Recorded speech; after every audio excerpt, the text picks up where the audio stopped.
Vayan conmigo a Hechos capítulo 2.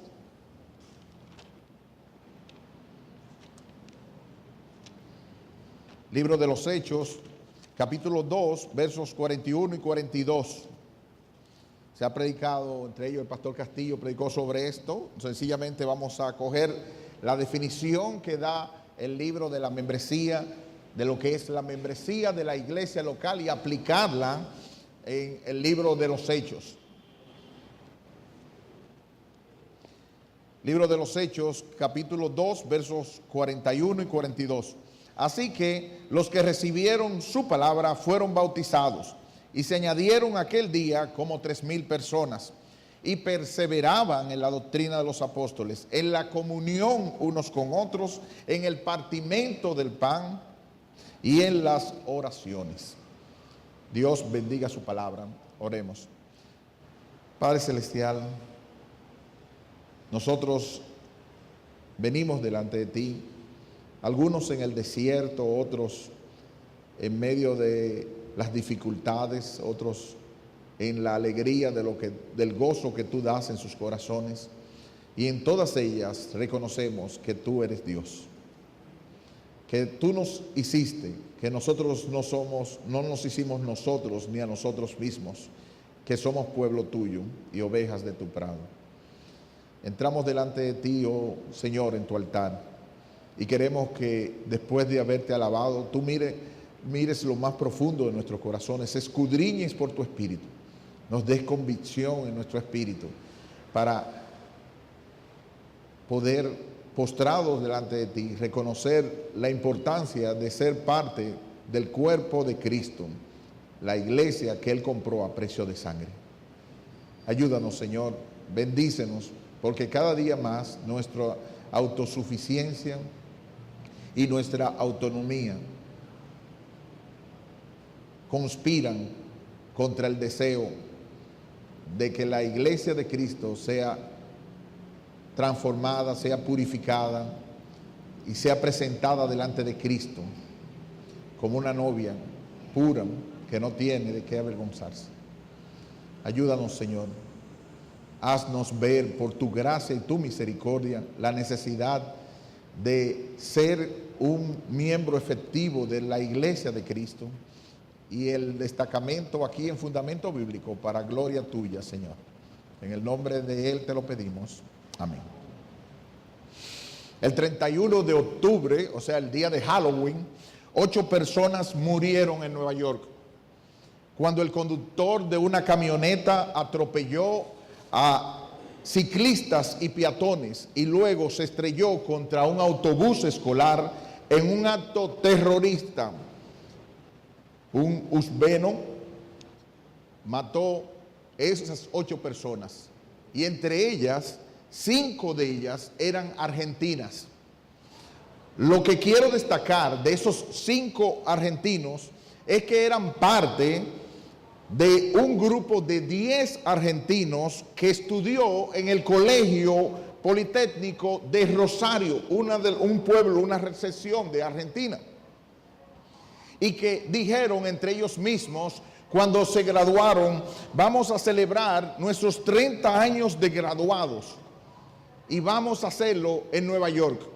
Esperaron esos 30 años y se fueron a Nueva York a poder festejar ese tiempo. Le faltaban dinero, le faltaban recursos para poder ayudarse, pero entre ellos, esos 30 personas ayudaron de entre ellos mismos y pagaron el pasaje de todos los otros que faltaran. Ellos montaron su bicicleta alquilada al recorrer Manhattan y fueron embestidos, fueron golpeados por un uzbeno del ejército islámico. Lo que yo quiero destacar, y yo quiero que nosotros pensemos con sinceridad: ¿será posible que 10 amigos se lleven mejor?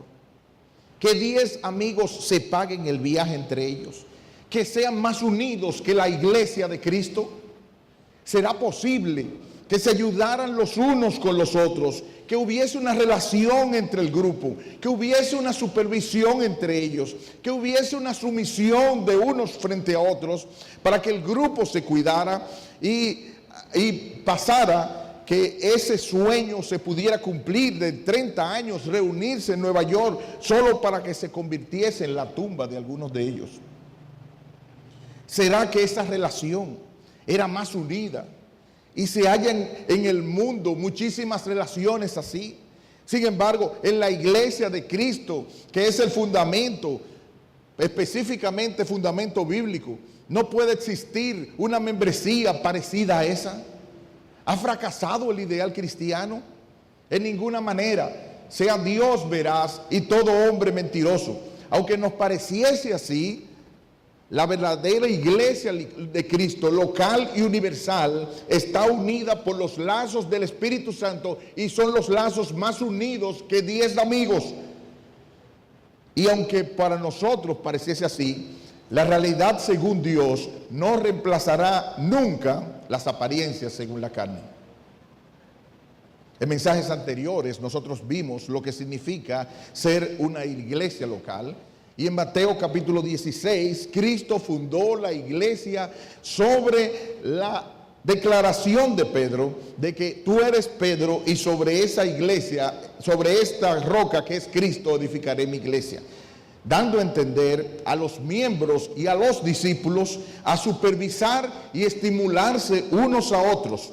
Y en base a eso, tanto en Mateo 16 como en Mateo 18, ya lo vimos en los mensajes anteriores, Cristo les da la autoridad a los apóstoles y a cada uno de ellos de supervisarse los unos a los otros y en base a ello poder abrir la puerta de los cielos y poder cerrar la puerta de los cielos.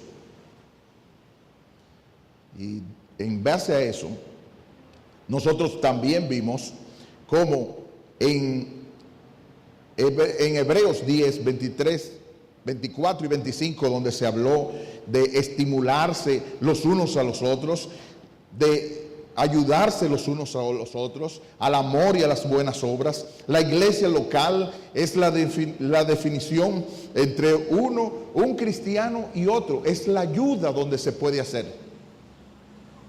Cristo no pensó para ningún momento en llaneros solitarios.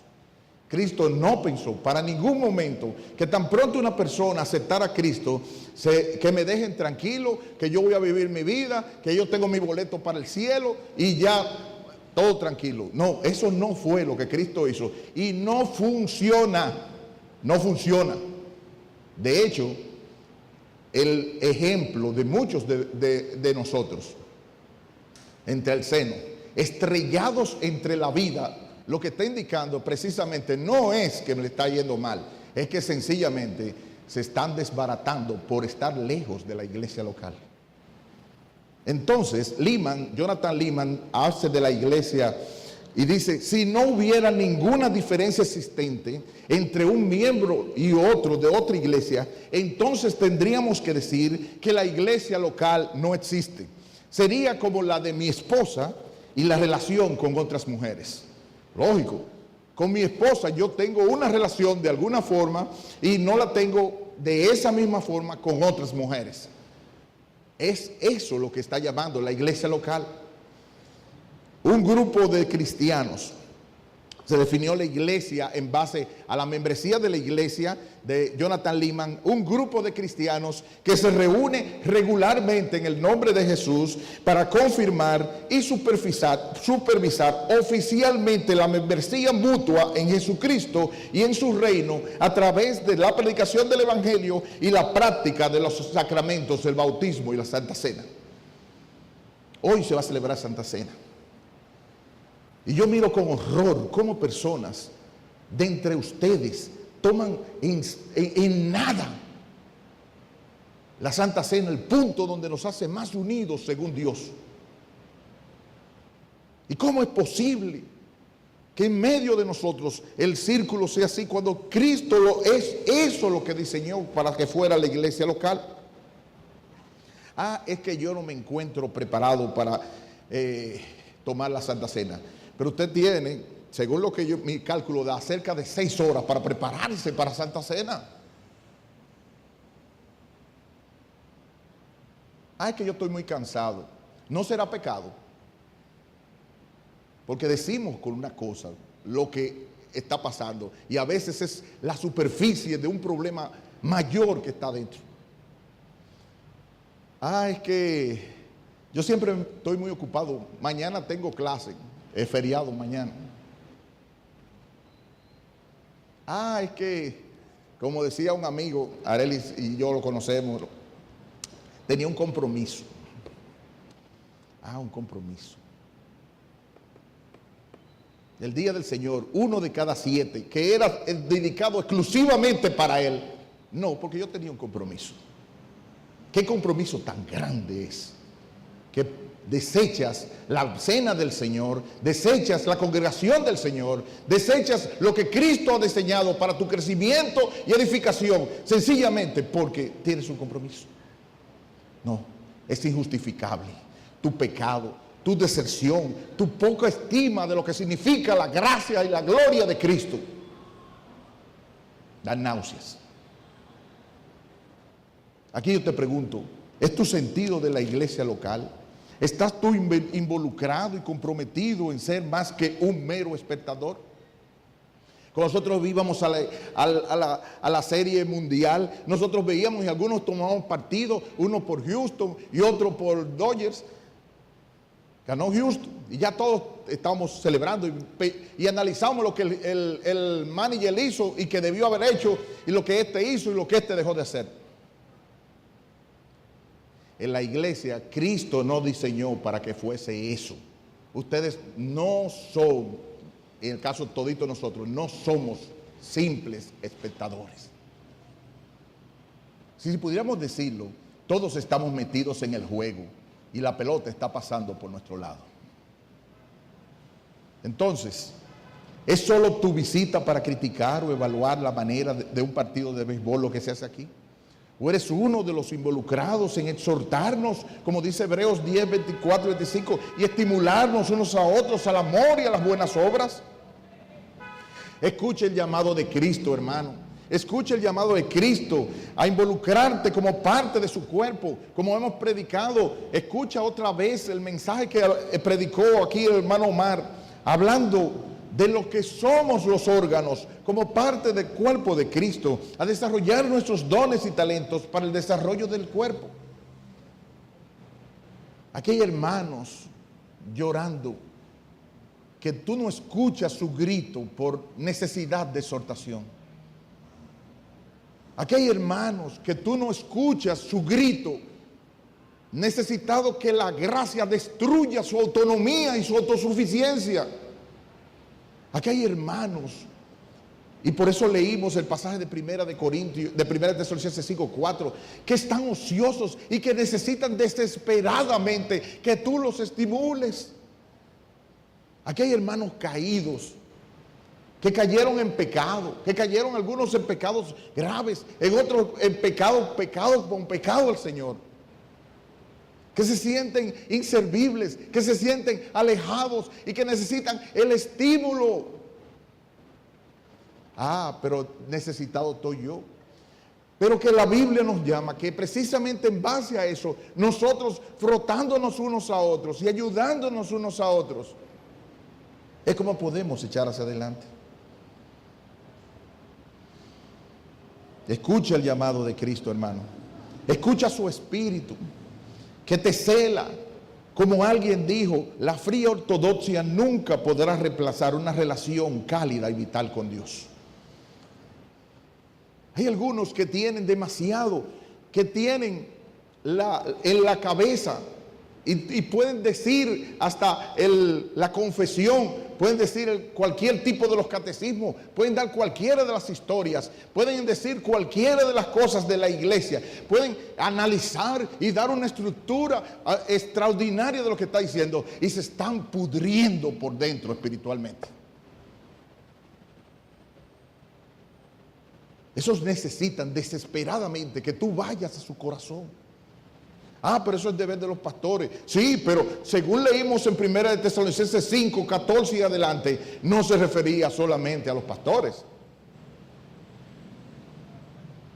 ¿Y cómo se va a hacer? ¿Cómo se va a cumplir todo eso si no es en la iglesia local?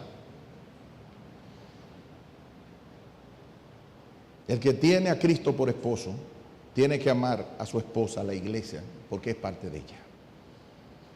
El evangelista Lucas, el médico amado que acompañó al apóstol Pablo en algunos de sus viajes, después de escribir el evangelio que lleva su nombre, decidió, inspirado por el Espíritu Santo, escribir los hechos de los apóstoles o hechos del Espíritu Santo, trabajando en el inicio de la iglesia hasta el primer encarcelamiento del apóstol Pablo. Y es en este pasaje del día de Pentecostés que descendió el Espíritu Santo con poder, y los 120 que estaban en el aposento alto comenzaron a hablar en idiomas y dialectos y predicaron la palabra. Como resultado de la predicación del apóstol Pedro, según el versículo 38, a quien Cristo dio el inicio de las llaves del reino, se arrepintieron y vinieron a salvación como 3,000 personas. Y por causa del tiempo dividiremos nuestro sermón acompañado de la definición de lo que es la membresía de la iglesia local que da Jonathan Leeman. Yo voy a repetir 2 veces la definición que da Jonathan Leeman de lo que es la membresía de una iglesia. Y esos van a ser los 3 puntos sintetizados de los cuales va a consistir el sermón brevemente. Dice Jonathan Leeman acerca de lo que es la membresía de una iglesia. Es una relación formal entre la iglesia y el cristiano. Es una relación formal entre la iglesia y el cristiano, caracterizada por la confirmación y la supervisión eclesial del discipulado cristiano. Caracterizada por la confirmación y la supervisión eclesial del discipulado cristiano. Y la sumisión del cristiano para vivir su discipulado bajo el cuidado de la iglesia. Y la sumisión del cristiano para vivir su discipulado bajo el cuidado de la iglesia. He aquí nuestros 3 puntos resumidos. La membresía de la iglesia es una relación formal, es una confirmación y supervisión, y es una sumisión al liderazgo. Sencillo.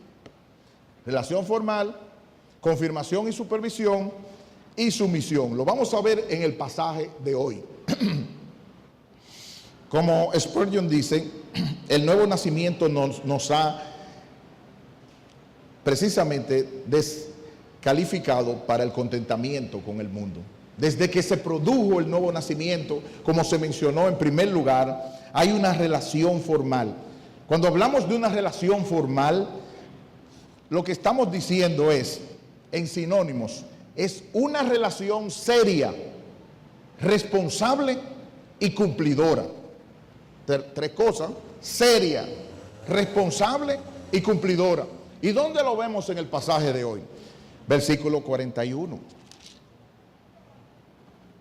Así que los que recibieron su palabra fueron bautizados, y se añadieron aquel día como 3,000 personas.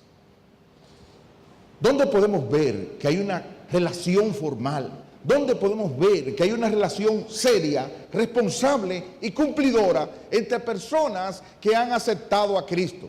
Aquí leemos que los que recibieron la palabra, los que se arrepintieron y convirtieron, creyeron en el Cristo resucitado y fueron bautizados. Dieron el paso de entrar en una relación seria y responsable de identificación con Cristo y de muerto al mundo.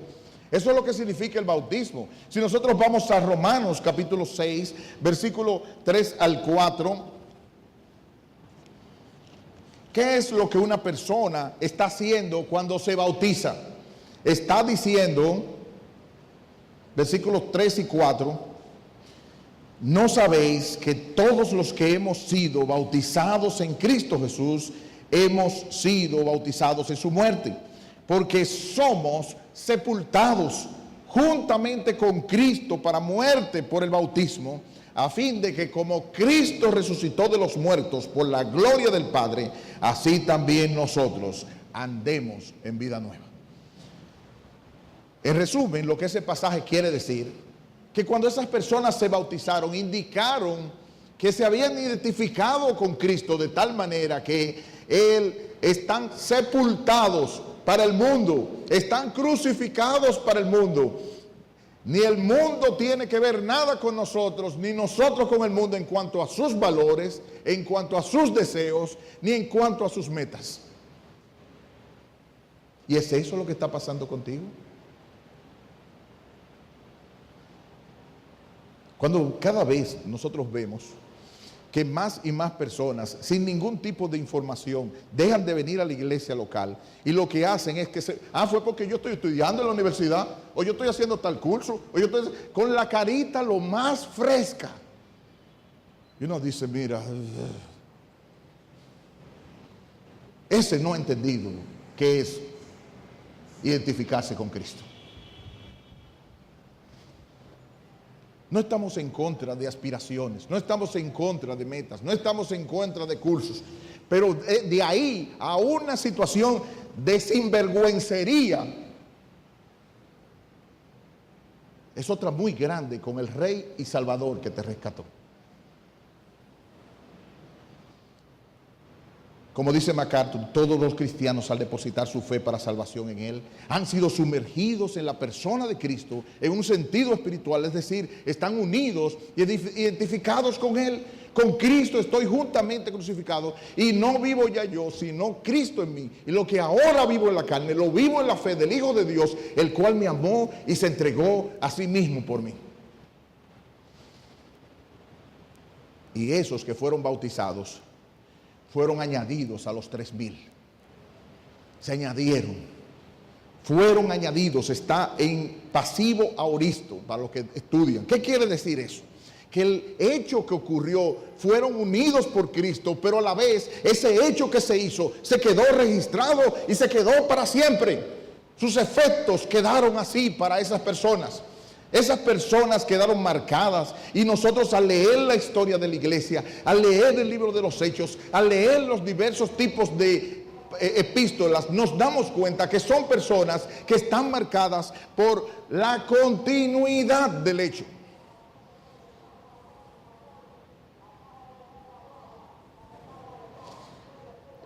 Fueron añadidos por el Señor y se quedaron unidos para siempre. Solos, no, con su iglesia, con los 3,000, no con un grupito aquí ni otro grupito de mileniales por allá, no, con la iglesia de Cristo, en este caso de Jerusalén. Y es por eso que dice Bob Coughlin, la iglesia es el lugar donde reside el tesoro del Evangelio de Cristo, brillando a través de vasijas de barro.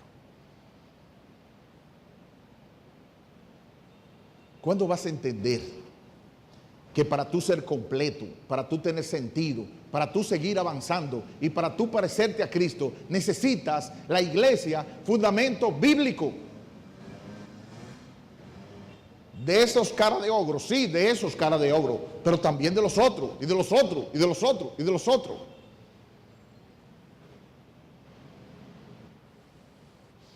Sabemos que estar con los santos en el cielo, esa es la gloria. Estar con los santos en la tierra, eso es otra historia. Pero esa es la única manera que Cristo diseñó para que tú puedas crecer. En esta escuela dominical se mencionó en la mañana que qué ha pasado, que muchos nosotros no hemos crecido. Ha habido mucha falta de fe en eso, pero como vamos a ver más adelante, hay demasiada autosuficiencia, autonomía, pecado dentro de nosotros mismos, tercos, obtusos.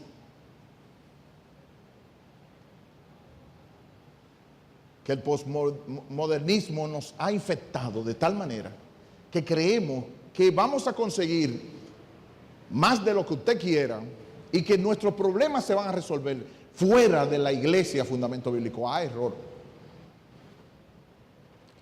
Yo he visto estrellarse demasiadas naves en nuestra iglesia pensando sencillamente en la iglesia como un trampolín para obtener cosas.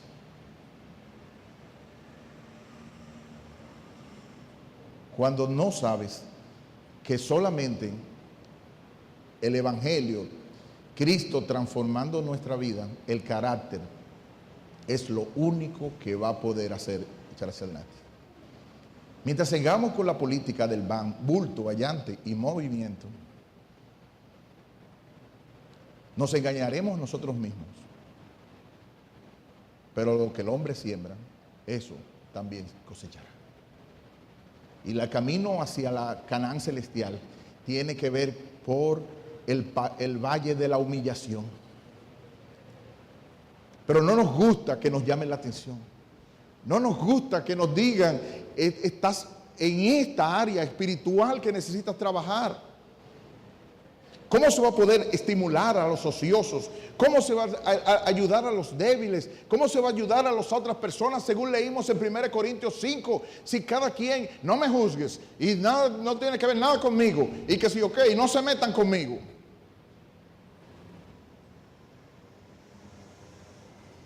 Sí, hay los manipuladores. A mí me molestan los manipuladores. Yo los vuelo a la distancia. Pero eso es lo que tenemos que tratar en la iglesia local también. Tenemos que frenar a los manipuladores también y decirle, párate ahí, tú necesitas crecer espiritualmente también. Y necesitamos los débiles alimentarse y los ociosos moverse y los que son más lentos moverse también. Pero no vamos a poder hacerlo solo. Nos necesitamos todos dentro de la iglesia local y es dentro. Ese grupo. Además, en segundo lugar,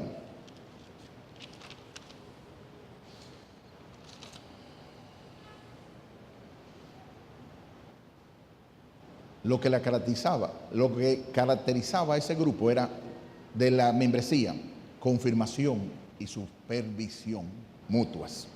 Confirmación y supervisión mutuas. Vean el versículo 42. Y perseveraban en la doctrina de los apóstoles, en la comunión unos con otros, en el partimiento del pan y en las oraciones.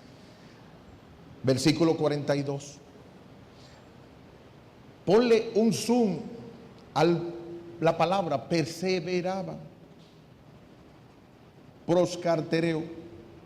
Esa palabra es persistir, asociarse, según el original, íntimamente, servir personalmente. Seguir adelante con devoción. Todas esas palabras en el original están unidas a esa palabra, según el diccionario bíblico de griego. Es decir, que esas personas persistían, se asociaban íntimamente, servían personalmente y seguían adelante con devoción en esas 4 áreas: en la enseñanza, en la comunión unos con otros, en el partimiento del pan y en las oraciones. Algunos, como se mencionaron en otros mensajes, asocian partimiento del pan a visitas en las casas, pero hay otros que lo mencionan con relación a los sacramentos, a la Santa Cena. Por lo que sea, por la excusa que sea. Hay gente que tiene meses aquí que no viene a Santa Cena. Yo lo digo con vergüenza. Me importa si son líderes, son unos enanos espirituales. Y así los considera Cristo. Esa persona no ha entendido para nada lo que significa la cena del Señor. El único medio de gracia donde una persona puede crecer espiritualmente. El único medio de gracia donde nos une de una manera infalible. No, yo tengo mi proyecto político peinado y no me interesa la Santa Cena. No me dieron dinero hoy en la mañana, no vengo en la noche. Vergüenza debiera darle. Esa persona le dijo a Cristo: aborrezco los medios que tú tienes para que tu iglesia pueda crecer. No lo dice así.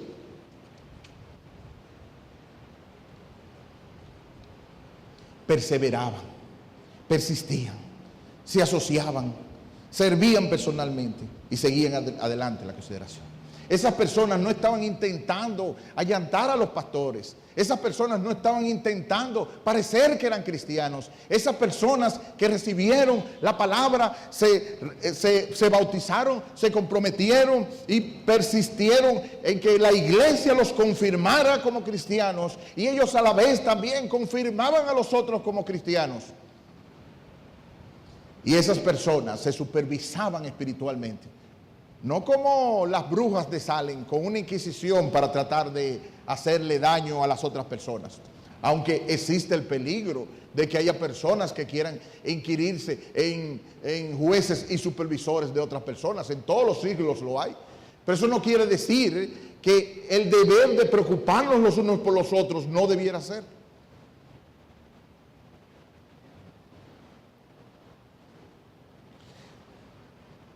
Esto no solamente era de la iglesia de Jerusalén en Pentecostés. Si nosotros lo vemos en cada uno, como vimos en 1 de Tesalonicenses 5, esa preocupación, ¿cómo se puede alentar a los ociosos? Y ¿saben lo que hacemos muchas veces? Que nos llenamos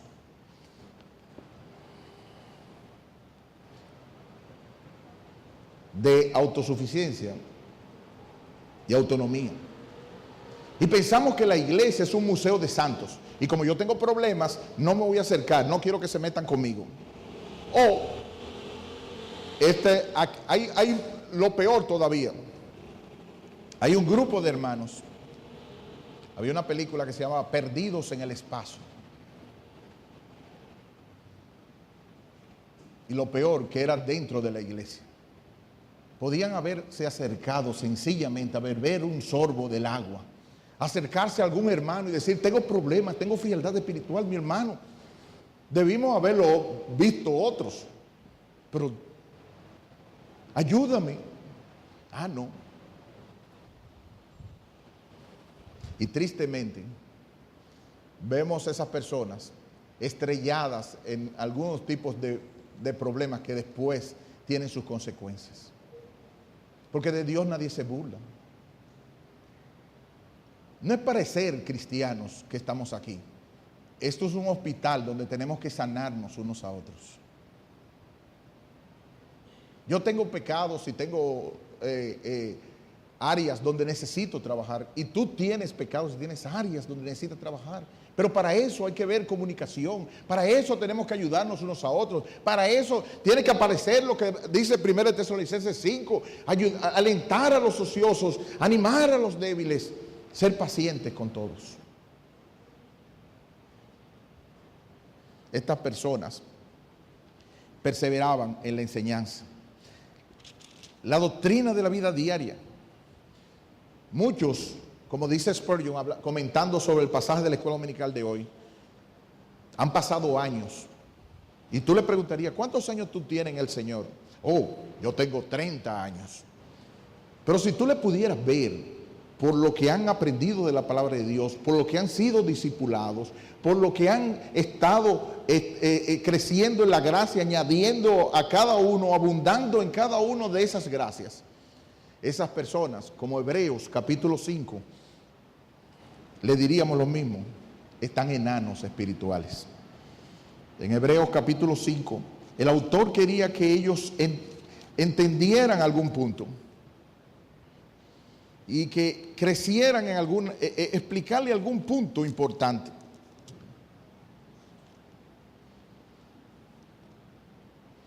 Versículo 11. Acerca de esto tenemos mucho que decir y difícil de explicar. ¿Por qué era difícil? ¿Por qué era difícil el tema? No, por cuanto se han hecho tardos para oír.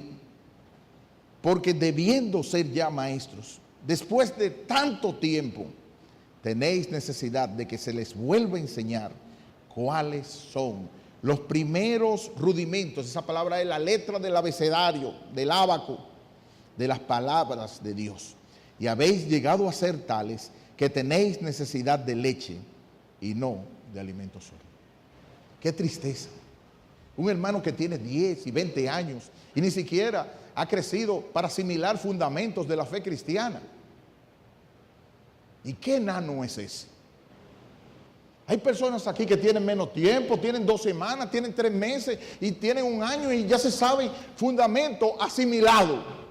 Porque no es nosotros es lo que la boca dice, sino lo que vivimos. Eso es lo que dice, lo que creo.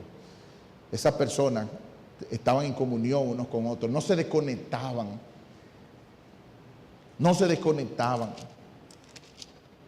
Nosotros, si vemos el versículo 46, perseverando unánimes en el templo, partiendo el pan en las casas, comían juntos con alegría y sencillez de corazón, alabando a Dios y teniendo favor con todo el pueblo. Y el Señor cada día añadía a la iglesia a los que habían de ser salvos.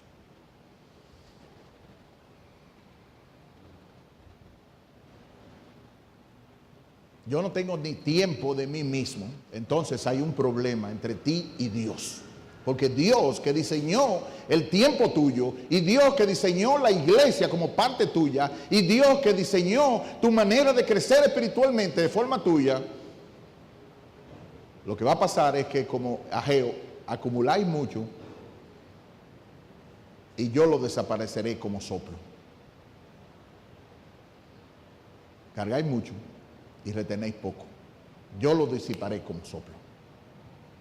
¿Cuántos han acumulado millones o miles, todo para terminar en una relación con sus padres, con sus hijos, con sus esposos desbaratada? ¿Y de qué fue todo eso? Cuando podías haber hecho un alto en el camino, cuando podías haber buscado el reino de Dios y su justicia, cuando podías haber necesitado, y para eso lo único que funciona en la iglesia local. Pero hemos sido tan orgullosos. No, en algunos casos, yo no le voy a pedir nada a la iglesia. En otros, yo voy a vivir de la iglesia. Y en los dos casos, completamente errados, estrellados. Por último, más brevemente,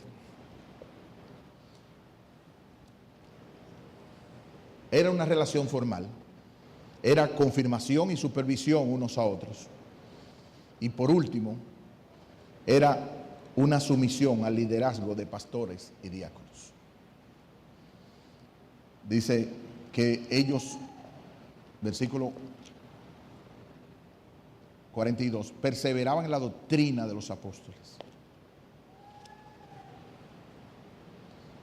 Lo que los pastores y los apóstoles en ese momento decían, permanecían con ellos. Yo quiero que tú me prestes atención. Si no vas a escuchar nada más, escuches esto de Paul Tripp en su devocional de noviembre 30, la trampa que Satanás está haciendo con muchos de nosotros. Satanás, desde la serpiente del jardín del Edén, nos dice 2 mentiras. La primera mentira es la autonomía. Dice que eres un hermano independiente o de tu grupito y que tu vida te pertenece y que tienes derecho a vivir tu vida como desees. La segunda mentira es la de la autosuficiencia, que te tienes a ti mismo o a tu grupito todo lo que necesitas para ser quien se supone que debes ser y para hacer lo que se supone que debes hacer. Y esas 2 mentiras están en el mismo huerto del Edén y siguen repitiéndose. Sin embargo, la creación demuestra pertenencia. Dios nos creó a ti y a mí, por tal razón le pertenece tu vida. No. La segunda mentira nos dice que somos autosuficientes y Dios dice que la creación depende de Dios. Ir por tu propio camino simplemente no funciona. Esta es una razón de por qué necesitamos la gracia. Y Dios nos ama tanto, y Cristo te ama tanto, que si te rescató, como eres parte de su iglesia, iglesia quiere decir llamados fuera para congregarse en un lugar, Cristo te sacó del mundo, te sacó y te sacó fuera y te congregó en un lugar, iglesia, fundamento bíblico, para que tú puedas crecer. Pero no solo a eso, te ha mandado su espíritu y se encarga, si de verdad eres un hijo de Dios, de destruir tu autonomía y tu autosuficiencia, porque con eso no vas a poder entrar al reino de los cielos. Así que los estrellones que te ha estado dando en estos días, lo que quiere decir es que Cristo está trabajando en gracia y su Espíritu te está llamando a congregarte en la iglesia local, a vivir dependiendo, porque Él es la vid y nosotros los pámpanos, que Él es la cabeza y nosotros el cuerpo, y necesitamos trabajar y depender unos de otros. Por eso vino Jesucristo. La gracia y el evangelio vinieron con Él a rescatar lo que se había perdido. Tú has perdido dependencia y tú has perdido autonomía o dependencia y estar escuchando lo que Él te dice. Así que Cristo ha venido a destruir tus obras para hacerte volver en gracia a su reino. Dios te rescató del reino de las tinieblas y te llevó al reino de su amado Hijo. ¿Qué hacer? Aplicación. Reconoce que estás perdido, que estás perdida, que estás caída, que estás extraviada y vuelve a Jesucristo. Venga a la cruz, confiesa tus pecados. Como Cristo dijo, tengo contra ti que has perdido tu primer amor. ¿Y cuál fue la solución a eso? Recuerda pues de dónde has caído y arrepiéntete. A cristianos, sí, a cristianos, arrepiéntete. Y arrepentirse quiere decir con dolor aborrecer esa vida de poner las armas. Vuelve a Jesucristo, ve a la cruz, confiesa tu pecado, abandona tu rebeldía, depón las armas de tu orgullo y tu suficiencia y tu autonomía y abraza la cruz, abraza a Jesucristo, su obra a favor de pecadores y pide a aquel que ha venido a salvar a su pueblo de sus pecados, ven, sálvame de mis pecados, de esa autonomía, de esa suficiencia, de ese orgullo. Y Él promete que el que a mí viene, en ninguna manera echaré fuera. Tienes la bendición y la maldición. Él puso dos caminos. Escoge la vida para que vivas.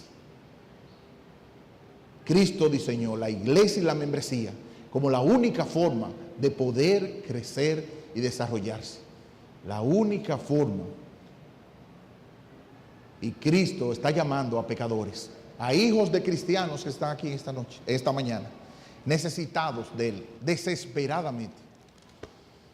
No mires si tus padres no te han dado el evangelio como se debe ser. Es una relación contigo y Dios. Cristo te llama, vengan a mí los que están trabajados y cargados, que yo les haré descansar. Lleven mi yugo y aprendan de mí, que soy manso y humilde de corazón, y haréis descanso para vuestras almas.